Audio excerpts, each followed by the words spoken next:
Yo, what's up mga par? GTP Game Yard here. So ayan, video muna tayo. So ngayon lang po ako napag-vlog kasi po yung bagyo dito ay umatake na naman mga idol, no? So bago ang lahat, ayan, tinaas-taas ko muna yung cellphone para maganda-ganda naman yung video. So ngayon ipapakita ko sa inyo yung ating mga alagang manok kung gaano ba sila ka-healthy. And 1, 2, 3, let's go guys. Tara. Disclaimer. No animals were harmed in the making of this video.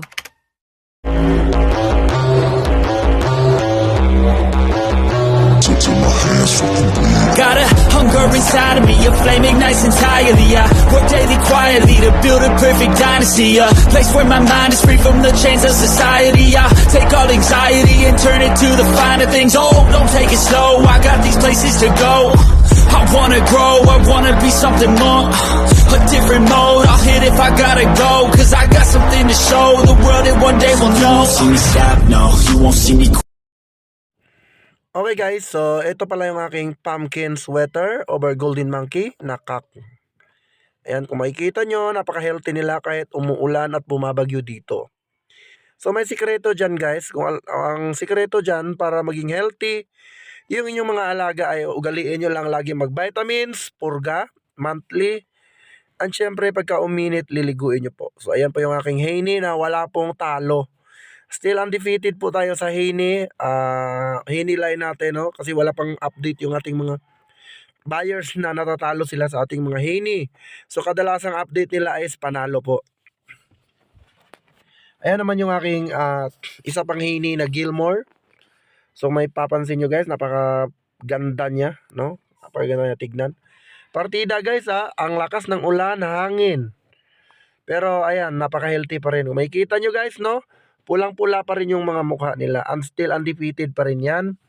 At mga kapatid po niyan ay nagpapasti skill po dito sa San Pedro.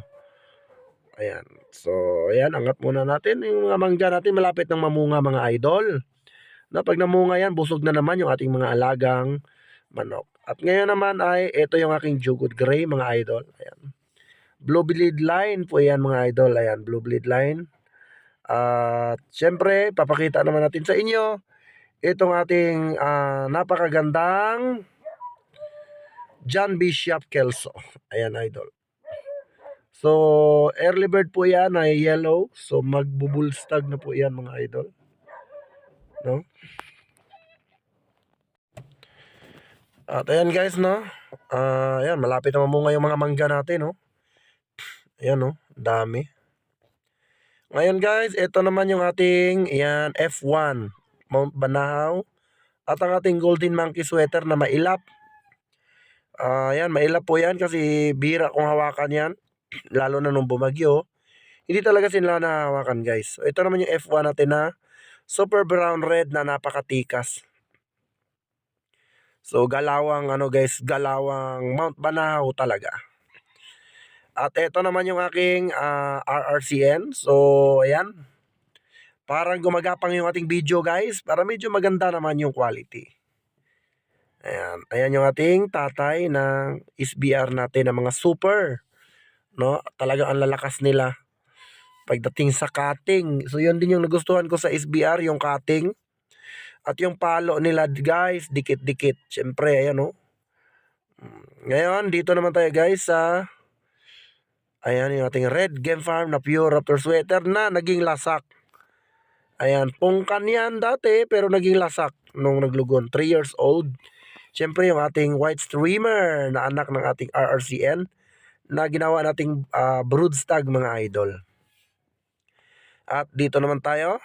Ayan, may papansin nyo na effortless yung ating video mga idol. Kaya ayan, anong pinintay nyo? I-share nyo na mga idol. Then dito naman tayo sa ating white streamer na medyo magulang na siya idol. Ayan. So, mapapansin nyo, mahaba na yung buntot niya. At tingnan nyo naman kumain mga idol. Ang sarap tignan. Ayan o, pag kumain siya. Tsaka yung balikat niya mga idol. Tignan nyo. Yung postura ng manok mga idol. Makikita nyo ang balikat talaga nila na lumalabas. Ayan. So yan po yung mga anak ng RRCN ko mga idol na natira ng aking mga buyers.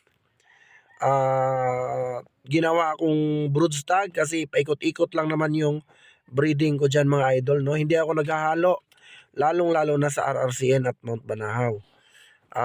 Tapos na po kasi yung i-blend, kaya kung haluan mo parang wala ka ng RRCN yan. So almost malalaki yung balikat ng mga tinira ko mga idol, at syempre good cutting ability, multiple shuffler at heavy bone. So ayan, So ang gamit ko dyan idol is yung stick na mahaba na nabili ko lang din, no, para maganda yung quality. Yan yung ating GM Fantastic mga idol, ang tumapos doon sa Lady Luck, no. Ayan yun, one times winner na po yan. Yan po yung record niyan, tumapos sa Lady Luck. Binabae po ang kalaban niya nung kasagsagan ng Pitmaster Cup. Then nakuha natin kay Idol GM Fantastic mga idol. Ayan mga idol, tignan nyo, parang nakasasakyan na may gulong. Then biglang angat. Ayan. Tapos bababa ulit yan pa. Raptor sweater ng Larry Romero. Anak po yan mga idol, at ginagamit ko po yung materyales. Ayan, napaka-solid, napaka-pungkan.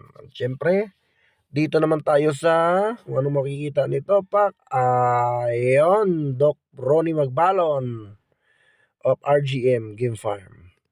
Siyempre, ayan, si ating pinaka-idol ko talaga to. Ang galing nitong manok na to. Malapit na matapos idol. December, tapos na po lahat ng kak. Natin na maglugon mga idol, no? Tapos na po silang maglugon. Yung ating mga magugulang na manok. Ayan yung anak niya, oh. Uy, hello.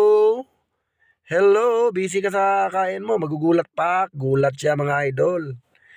Napakaganda niyan mga idol. At grabe yung cutting ability and power niyan mga idol. Yung balikat mga idol. Observe nyo sa mga manok ko na tinitira mga idol is mabalikat talaga. Ayan, tingnan nyo. Almost the same. So yun lang mga idol.